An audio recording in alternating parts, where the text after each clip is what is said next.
સુરતમાં ઉત્તરાયણના દિવસે મનપાની બીઆરટીએસ બસો નહીં દોડે તેવી જાહેરાત કરવામાં આવી છે। પાલિકા દ્વારા લેવાયેલા નિર્ણય પ્રમાણે સમગ્ર શહેરમાં ચાલી રહેલી 367 બીઆરટીએસ બસો 15 જાન્યુઆરીએ સેવા નહીં આપે અને 70% જેટલો કાપ લાગશે। આ પગલાં પતંગ ચગાવતા લોકોની સુરક્ષાને ધ્યાનમાં રાખીને લેવામાં આવ્યા છે। શહેરમાં સિટી બસ 14 જાન્યુઆરીએ 30% અને 15 જાન્યુઆરીએ 50% જ દોડાવવામાં આવશે।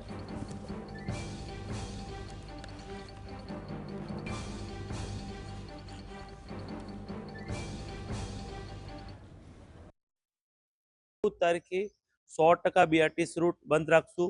સાથે સાથે મુસાફરીને અગવડ ન પડે તે માટે 30% સિટી બસના રૂટ શરૂ રાખશું।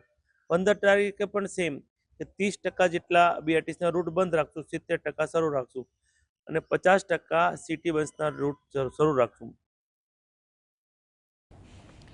સંવાદદાતા શાહીસ જોડાયા છે। શાહીસ, જે નિર્ણય લેવામાં આવ્યો છે સુરત નગરપાલિકા કોર્પોરેશન તરફથી, શું જાણકારી?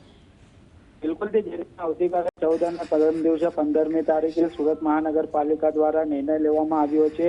ઉત્તરાયણના દિવસે સુરત મનપાની બીઆરટીએસ બસો નહીં દોડે, કારણ કે તમામ 367 બીઆરટીએસ બસો નહીં દોડવામાં આવશે તેવી વાત અત્યારે મેયર દ્વારા કરવામાં આવી છે। 15મીએ બસ સેવા 70% જેટલો કાપ રહેશે।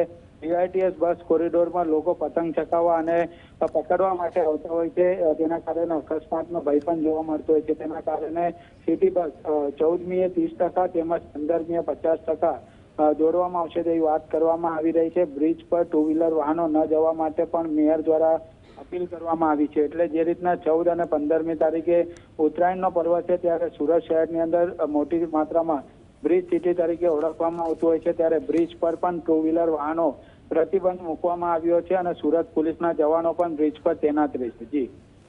જી આભાર।